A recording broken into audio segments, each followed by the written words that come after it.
Hello guys, আসসালামু আলাইকুম। সবাই কেমন আছেন? তো আমার ভাইয়ের বিয়েটা হঠাৎ করে হয়ে যাওয়ার কারণে আমরা তেমন কিছু একটা অনুষ্ঠান করতে পারি নাই।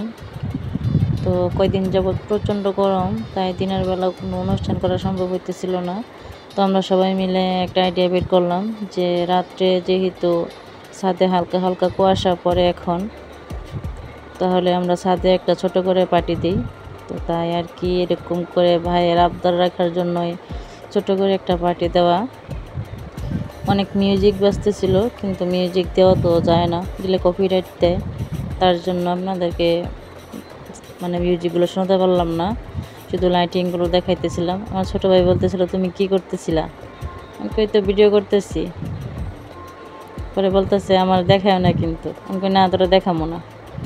শুধু আমার পিছে পিছে ঘুরতেছিল যে তারা ভিডিও না করি, তাই ওর ফেসটা দেখাতে পারলাম না আপনাদের। এটা হলো আমাদের বাড়ির ছাদ। তো ছাদটা পুরোটা লাইটিং করা হয় নাই, হাফ লাইটিং করা হয়েছে।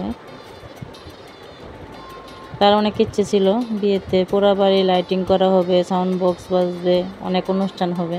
সবই হয়েছে, কিন্তু লাইটিং সাউন্ড বক্সটা হঠাৎ করে বিয়ে হয়ে যাওয়ার কারণে আমরা পাই নাই, ডেকোরেশনে ছিল না, তাই আনতে পারি নাই। এটার জন্যে আর কি কিছুদিন পরে করা। সবাই আমার ভাইয়ের জন্য, ভাইয়ের বউর জন্য সবাই দোয়া করবেন। ওই তো আমরা সবাই ছাদে একসাথে বসে সবাই আড্ডা দিতেছিলাম, আর আমার মেয়ে ঘুরতেছিল।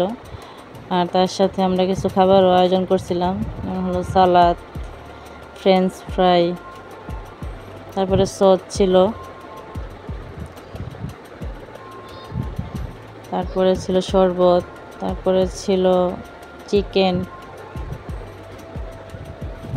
সারাদিন অনেক গরম গেছে, তাই একটা শরবতের আইটেমও করা হয়েছিল।